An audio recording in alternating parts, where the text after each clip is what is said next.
माँ शारदे के चरणों में सादर नमन करते हुए मैं आप सभी को सादर प्रणाम करता हूँ।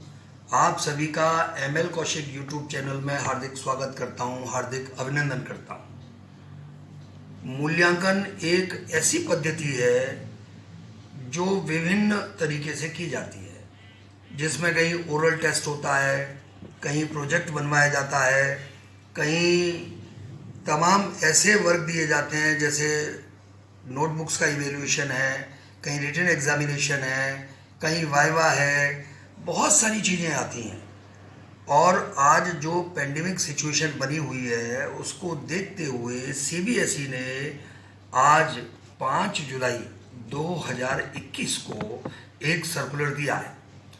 और इस सर्कुलर में जो सीबीएसई ने दिया है कि एक स्पेशल स्कीम तैयार की है, और स्पेशल स्कीम जो 10th और 12th क्लास के बच्चों के इवेल्यूएशन के लिए है, और वो इसी सेशन से स्टार्ट होनी है। ये 2021-22 से स्टार्ट होनी है। अब ये इवेल्यूएशन स्कीम क्या है, इसमें बच्चों का मूल्यांकन कैसे होगा। सबसे पहले तो हम ये देखते हैं कि 2020-21 में यानी पूरा एजुकेशन वर्चुअल मोड में रहा, पूरी ऑनलाइन क्लासेस चली, स्कूल बंद रहे, और इस पूरी सिचुएशन को देखते हुए सीबीएसई को ये निर्णय लेना पड़ा कि हम एग्जामिनेशन इवेल्यूएशन सिस्टम को कैसे बनाएं। और इसीलिए अभी यानी 2020-21 की 10th और 12th की एग्ज़ाम्स को कैंसिल किया गया है। और जो इसका रिजल्ट है और उसका जो बेस है वो क्रेडिबल, रिलायबल, फ्लेक्सिबल और वैलिड ऑल्टरनेटिव पॉलिसी के आधार पर किया जा रहा है। जो रूल्स एंड रेगुलेशन सीबीएसई ने स्कूल्स को सर्कुलेट की है उसके आधार पर 10th और 12th का रिजल्ट बन रहा है।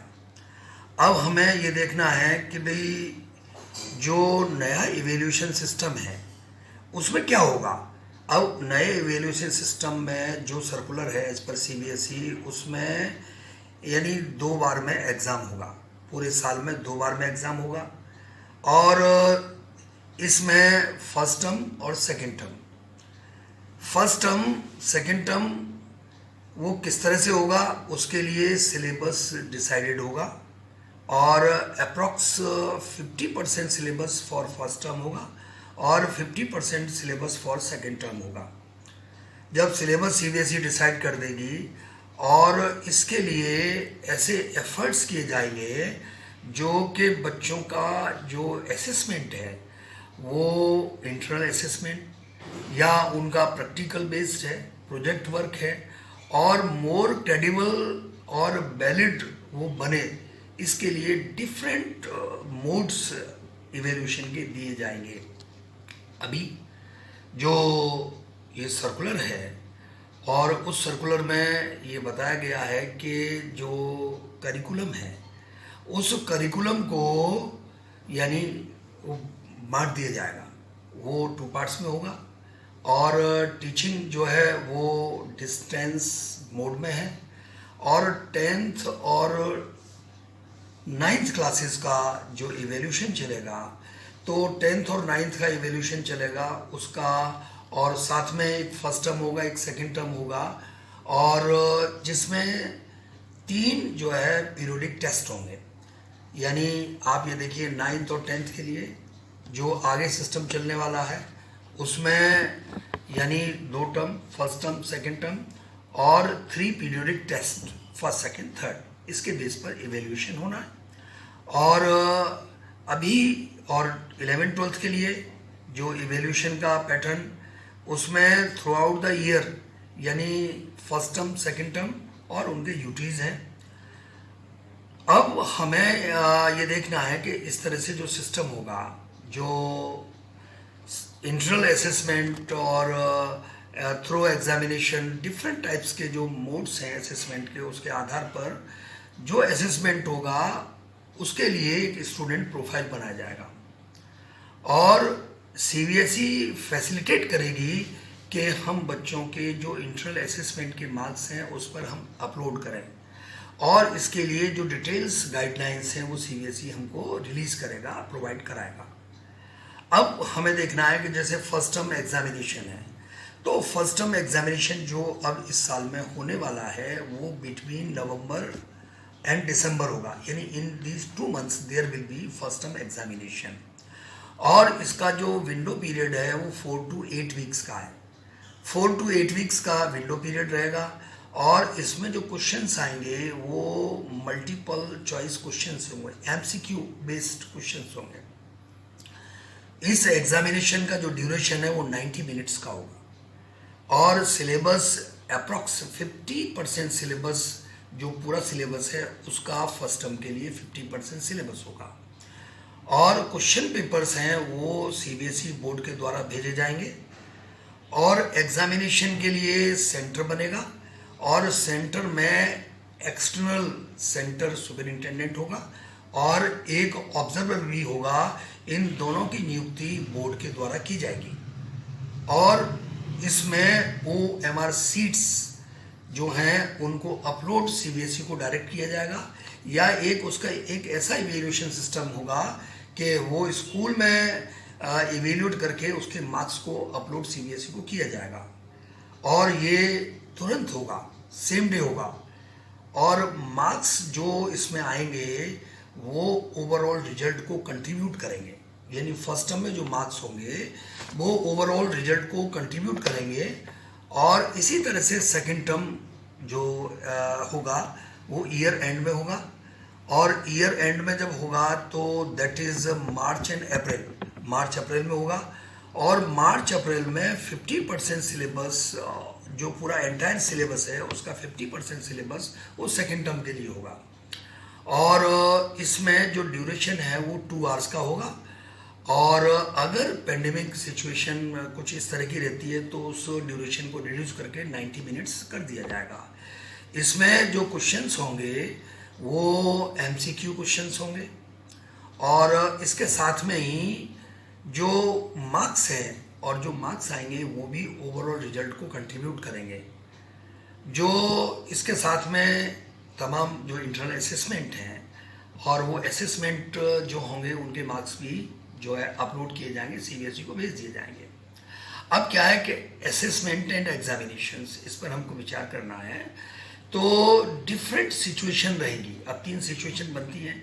एक तो भाई फर्स्ट टर्म और सेकंड टर्म दोनों में स्कूल खुल जाएं और फर्स्ट टर्म सेकंड टर्म जो एग्ज़ाम है जो बोर्ड ने 10th और 12th के लिए इस साल किया है वो स्कूल में हो, तो equally weightage will be divided in two parts, माने 50-50% का वेटेज हो गया। अब हम सेकंड सिचुएशन लेके चलते हैं कि पेंडेमिक सिचुएशन बनती है और नवंबर दिसंबर में स्कूल बंद रहते हैं। अब स्कूल बंद रहते हैं और एग्ज़ाम होते हैं वो ऑनलाइन होते हैं या एनीवे ऑफलाइन होते हैं। तो उस सिचुएशन में और जो नेक्स्ट मार्च अप्रैल में सेकेंड टर्म है और उसमें जो सिचुएशन ऐसी बनती है कि स्कूल खुल जाते हैं, तो जो फर्स्ट टर्म का जो वेटेज ऑफ मार्क्स है उसको रिड्यूस कर दिया जाएगा और सेकेंड टर्म के जो मार्क्स हैं वो ज़्यादा होंगे। इन केस फर्स्ट टर्म में स्कूल खुल जाते हैं, एग्ज़ाम होता है और सेकेंड टर्म में बंद होते हैं, तो सेकेंड टर्म का जो वेटेज ऑफ मार्क्स है, परसेंटेज है, वो कम हो जाएगा और फर्स्ट टर्म का वेटेज ऑफ मार्क्स परसेंटेज वो ज़्यादा रहेगा।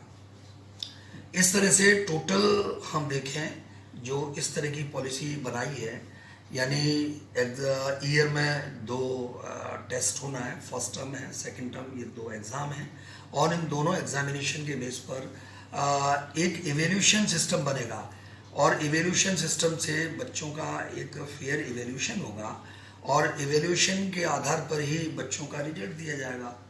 ये पूरा एक पेंडेमिक सिचुएशन को देख करके किया गया है, क्योंकि आज जो अस्थिरता की सिचुएशन बनी हुई है, कब अभी स्कूल बंद चल रहे हैं, कल को स्कूल खुल जाएं या बंद ही रहेंगे, तो इसमें सीबीएसई ने एक ऐसा सिस्टम चलाया है कि 10th और 12th के बच्चों का इवेल्यूशन 2 टर्म में, यानी साल में 2 बार एग्ज़ाम, फर्स्ट टर्म और सेकेंड टर्म, और उन्हीं के बेस पर उनका इवेल्यूशन। इसके साथ में जो भी उनकी पॉलिसी रहेगी, आगे जो आएगी, गाइडलाइन आएगी, इंटरनल असेसमेंट की क्या पॉलिसीज़ रहती हैं वो भी आएंगी। इनके बेस पर बच्चों का इवेल्यूशन होगा, क्योंकि इवेल्यूशन की जो पद्धति है वो चेंज होती है। बच्चों का इवेल्यूशन मूल उद्देश्य सीबीएसई का है। जैसे इस बार भी जो स्कूल का हमारा इंटरनल असेसमेंट जो रहे हैं, हमारे एग्जामिनेशन में है, उसी को सीबीएसई ने मंगाया है, उसी के बेस पर 10th और 12th का रिजल्ट बन रहा है। ऐसे ही अब जो है मुझे लगता है जब इस तरह की सिचुएशन बनेगी तो इसमें जो बच्चे हैं वो ज़्यादा कॉशियस और केयरफुल हो जाएंगे पढ़ाई के प्रति। वो रेगुलर लेबर करेंगे, मेहनत करेंगे, और इसमें एक बहुत ही अच्छा एक फेयर सिस्टम जो कि बच्चों के उन्नयन के लिए एक इनोवेटिव सिस्टम होगा वो निकल करके आएगा।